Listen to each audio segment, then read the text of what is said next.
มือใหม่ในการขายออนไลน์บ่ฮู้ว่าจะเริ่มต้นแนวใดเฮ็ดแนวใดบอกเลยว่าคลิปนี้มีคำตอบสิ่งแรกเลยที่เจ้าจะต้องฮู้เลยเจ้าต้องฮู้เลยว่าเจ้าอยากจะขายหยังเนาะขายสินค้าความงามขายสินค้าสุขภาพหรือขายหยังมื้อนี้ลองถามใจเจ้าเบิ่งว่าเจ้าอยากจะขายหยังแล้วเจ้าจังค่อยไปหาสินค้าเนาะลำดับต่อมาคือไปหาสินค้าว่าอยากจะขายสินค้าอันใดและที่สำคัญเนาะสินค้านั้นต้องมีคุณภาพได้มาตรฐานและนอกจากนั้นราคายังเข้าถึงได้และสำคัญไปกว่านั้นต้องเบิ่งว่าเฮาได้กำไรเท่าใดได้เปอร์เซ็นต์แนวใดบอกเลยว่าสิ่งนี้มันเป็นสิ่งที่สำคัญ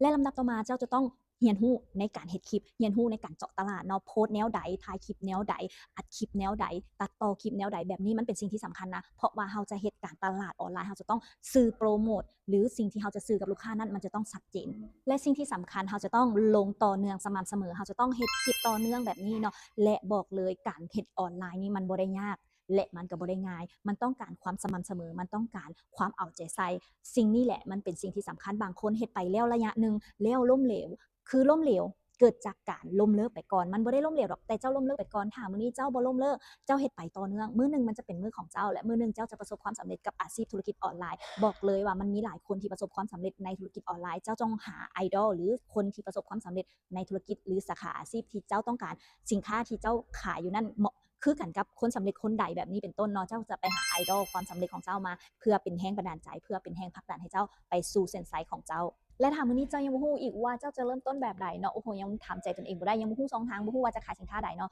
บอกเลยแนะนำเข้าไปอยู่ในกลุ่มคอมมิวนิตีที่มีอาจารย์ที่ประสบความสำเร็จและมีผู้เชี่ยวชาญเนาะคอยซัปพอร์ตให้เนาะบอกเลยถ้ามื้อนี้เจ้าเข้าไปอยู่ในกลุ่มนี้นะจากที่เจ้าเป็นมือใหม่เจ้าจะเป็นมืออาชีพแบบเจ้าคาดบ่ถึงเลยเนาะเพราะว่ามีเทคนิคเคล็ดลับให้มีช่องทางให้มีเครื่องมือให้ครบเลย